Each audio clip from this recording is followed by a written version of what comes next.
Hello everyone and again welcome to my channel.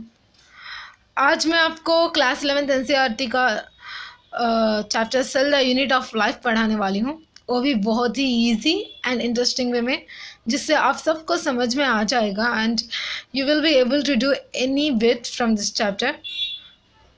और ये वाला जो है इंट्रोडक्टरी वीडियो है। मैं आपका एनसीईआरटी के जो भी लाइन टू लाइन है सारी एनसीईआरटी का जो कोर कॉन्सेप्ट है वो इजी वे में समझाऊंगी। और अगर आप चाहें तो इस तरह से नोट्स भी बना लीजिएगा, क्योंकि आपको रिवीजन करने में बहुत ही आसानी होगी। या मेरा वीडियो देख लीजिएगा, जिसके बाद आपको टेक्स्ट बुक भी पढ़ने की शायद ज़रूरत ना पड़े। एंड अब शुरू करते हैं। फर्स्ट जो है इंट्रोडक्टरी पार्ट में फर्स्ट पेज में दिया गया है, बहुत सारा कुछ दिया गया है, लेकिन उसमें इंपॉर्टेंट जो पॉइंट थी वो होता है reductionist biology. What is reductionist biology? It is a physico-chemical approach to study and understand the living organisms. Next, G.N. Ramachandran ji के बारे में कुछ दिया गया था। G.N. Ramachandran, his important contribution is in solving the triple helical structure of collagen. Linus Pauling ने alpha helix and beta sheet structures दिए थे। नेक्स्ट देखिए, जो नॉन लिविंग ऑर्गेनिज्म होता है और जो लिविंग ऑर्गेनिज्म होता है उसमें बेसिक डिफरेंस क्या होता है? तो वो है cell. All organisms are composed of cells. जो भी लिविंग ऑर्गेनिजम्स होते हैं वो सारे के सारे सेल से बने होता है, whereas non living organisms में कोई सेल कुछ नहीं होता। All organisms are composed of cells, यानी कि सिर्फ लिविंग ऑर्गेनिजम्स में सेल होता है। सेल है मतलब वो लिविंग ऑर्गेनिज्म है। तो सेल्स कुछ ऑर्गेनिजम्स में एक ही सेल होता है, उन्हें कहते हैं unicellular organism. Uni means one, single cell. Multi cellular means many cell, बहुत सेल से बने हुए जो ऑर्गेनिजम्स, जैसे कि ह्यूमन बीइंग्स है, ये मल्टी सेलुलर ऑर्गेनिजम्स है। यूनिसेलुलर ऑर्गेनिजम्स के बारे में देखिए, इंडिपेंडेंट एग्जिस्टेंस। ऐसा नहीं है कि जो मेनी सेल से बने होते हैं, मल्टी सेलुलर ऑर्गेनिजम्स होते हैं, they are only capable of living independently, ऐसा कुछ नहीं होता। Unicellular organism, even a single cell is able to perform the functions that can perform by whole body. जैसे देखिए, सिंगल सेल ऑर्गेनिजम्स भी reproduction करते हैं by cell division. They are able to perform all life processes like the multicellular organisms. So unicellular organisms, they are able to exist independently and they are able to perform the essential functions of life.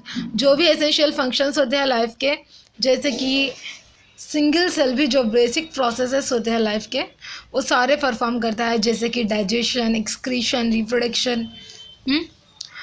Unicellular organism का example है bacteria. It is able to perform the essential functions of life. Anything less than a complete structure of a cell does not ensure independent living. जो भी cell से, जैसे कि cell organelles है, they are not able to live independently. So एक जो basic unit होता है वह सेल होता है लाइफ के लिए। Hence cell is the fundamental structural and functional unit of all living organisms. And next, cell की डिस्कवरी कैसे हुई? फर्स्ट सेल जो था ओक ट्री से रॉबर्ट हुक ने डिस्कवर किया था, एंड वो एक डेड सेल था। उन्होंने कॉर्क लिया था ओक ट्री का, जिसमें डेड सेल्स थे। सो रॉबर्ट हुक को फादर ऑफ साइटोलॉजी भी कहा जाता है, क्योंकि फर्स्ट सेल को उन्होंने ही देखा और डिस्कवरी की है। And next, Antonie van Leeuwenhoek ने लिविंग सेल को देखा। Anthony von Leeuwenhoek was the first person to discover the living cell. Robert Brown discovered the nucleus. So ये कुछ important facts हैं, याद रख लीजिए। नेक्स्ट है सेल थियरी। सेल थियरी क्या है? किन्होंने प्रपोज किया सेल थियरी? स्क्लीडन और स्क्वैन ने। स्क्लीडन कौन थे? स्क्लीडन एक जर्मन बोटानिस्ट थे। बोटानिस्ट यानी कि जो प्लांट्स के बारे में पढ़ते हैं। एंड स्क्वैन जो थे वो ब्रिटिश जूलॉजिस्ट थे, उन्होंने एनिमल सेल्स की स्टडी की। And Schleiden as he is a botanist, उन्होंने स्टडी की प्लांट्स की। एंड स्क्लीडन ने क्या कहा? All plants are composed of different kinds of cells which forms the tissues of the plant. So सारे के सारे जो प्लांट्स होते हैं वो अलग अलग सेल्स से बने होते हैं, एंड सारे सेल्स मिलकर टिश्यूज़ बनाते हैं, प्लांट टिश्यूज़। नेक्स्ट, स्क्वैन ने क्या स्टडी किया? He studied animal cells, and उन्होंने क्या कहा कि प्लाज्मा मेम्ब्रेन जो होता है वही आउटर मोस्ट लेयर होता है एनिमल सेल का। जो सेल्स का स्ट्रक्चर है वो नेक्स्ट स्लाइड में हम पढ़ेंगे। Cell wall is unique character to the plant cell. ए भी जो था cell wall is unique to the plant cell, ए किसने कहा? स्क्वैन ने कहा। And he also proposed the hypothesis that the plants and animals are composed of cells and products of cells. इन्होंने कहा कि प्लांट्स और एनिमल्स जो होते हैं वो सारे सेल्स से they are composed of cells and products of cells. Schleiden and Schwann ने मिलकर सेल थ्योरी दी, जिसमें उन्होंने कहा all living organisms are composed of cells and products of cells. जो भी लिविंग ऑर्गेनिजम्स होते हैं वो सेल और सेल के प्रोडक्ट से बने होते हैं।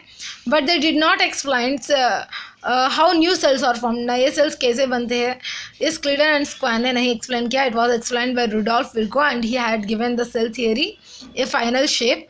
इन्होंने कहा कि new cells form from pre existing sales.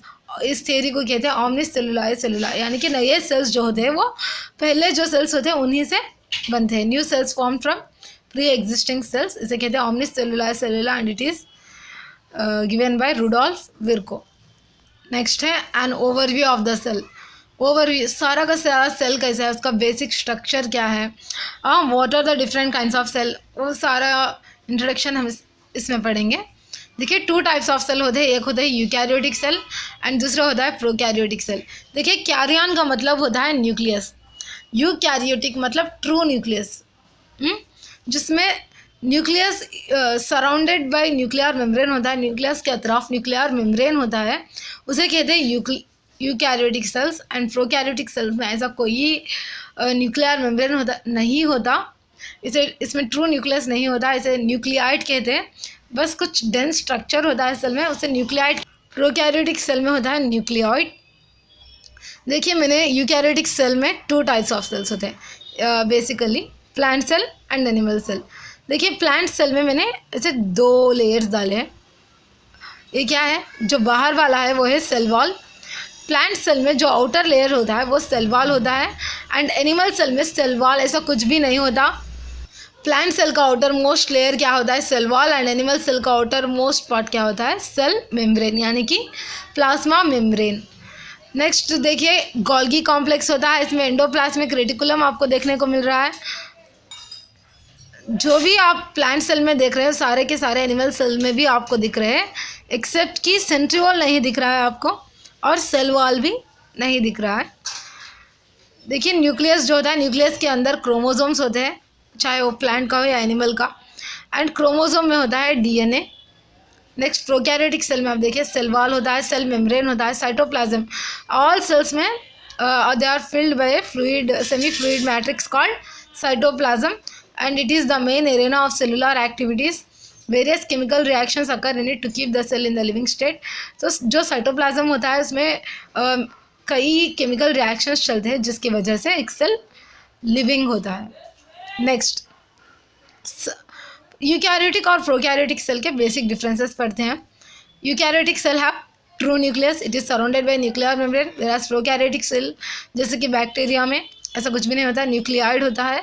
Next membrane bound organelles जो होते हैं, यानी कि द ऑर्गेनेल्स सेल में जो भी organelles they are surrounded by membrane, उन्हें कहते हैं membrane bound organelles.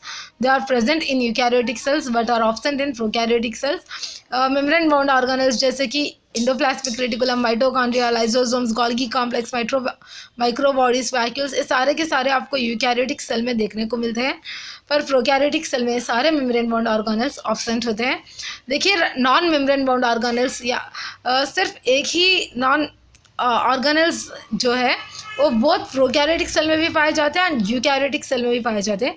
Eukaryotic cell में जो नॉन मेम्ब्रेन बाउंड ऑर्गेनेल्स यानी कि जिस ऑर्गेनेल के अतरफ मेम्ब्रेन नहीं होता वो ऑर्गेनेल्स है राइबोसोम्स।